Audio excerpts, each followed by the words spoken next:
what do we have here? Let's see.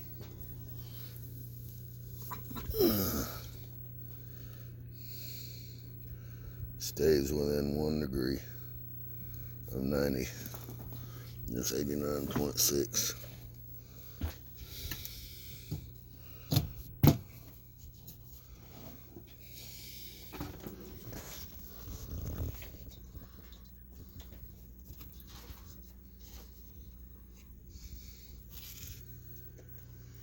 Which one of you suckers gonna bubble first? That one's working on it there, and where you at?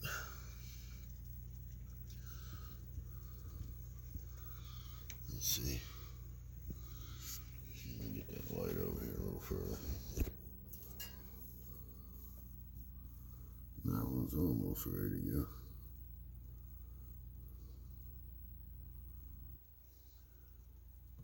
You can see it easing down that tube there. Here we go. Just about ready.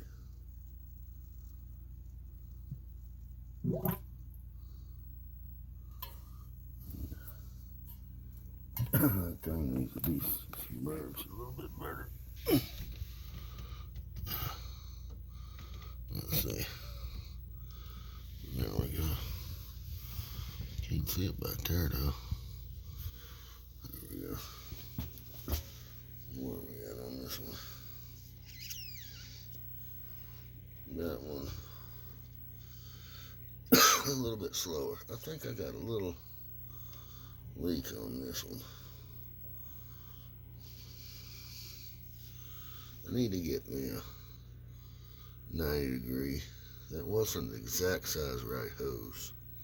But you can tell this is pooched out a little bit. And there's the barrel heater. That little white thing, little black line going down with that white thing on the end. That's my thermistor that runs to the temperature controller. So that's all staying. Those 7.5 gallon buckets are sitting in 90 degree water, so yeah, it keeps it perfect. Most people don't like to brew at 90 degrees, but they're following everybody else's rules. I'm following common sense rules. Let's see, that blue bucket back there has 5 gallons of berry blend and 5 gallons of blueberry wine. And this has got, that's a 2 gallon container, but I couldn't get what I normally use. So I bought a gallon of white grape. And anyway, mix 5 gallons, or 5 cups of sugar. In that one, that's got a potential alcohol content of about 22. So that's, if it'll brew down dry, that'll be pretty snazzy. A glass or two of that'll make you grand. The rest of those over there are about 15%. This one is probably brewing about 75 or 80, I would imagine. 79. Well, it's between 79 and 80. So,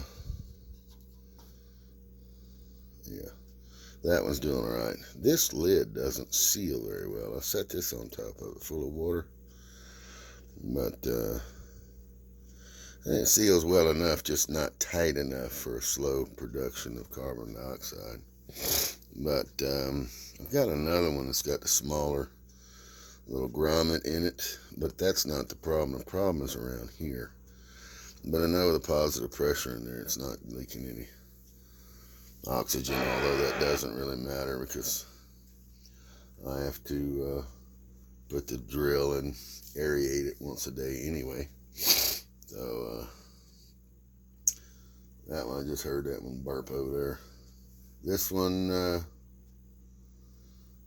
probably at these temperatures, about 5 days, 5 to 7 days on a primary. This probably takes 7. And then I do the secondary fermentation overnight. That's what most people wait 30, 60, 90, 120 days for. But I do it overnight. So, and then I usually let it set a couple days after that and rack it off a few times. It'll be crystal clear. So usually within 10, 12 days, I'll go from start to finish and make some really, really fine wine. You go on the wine forums, they say, you ain't making wine, you're making hooch. But then the wine connoisseurs that taste the wine don't want to leave without a bottle. And I don't sell the shit. That would be illegal. So, but I do drink a good bit of it sitting on my porch. All right, cheers, guys.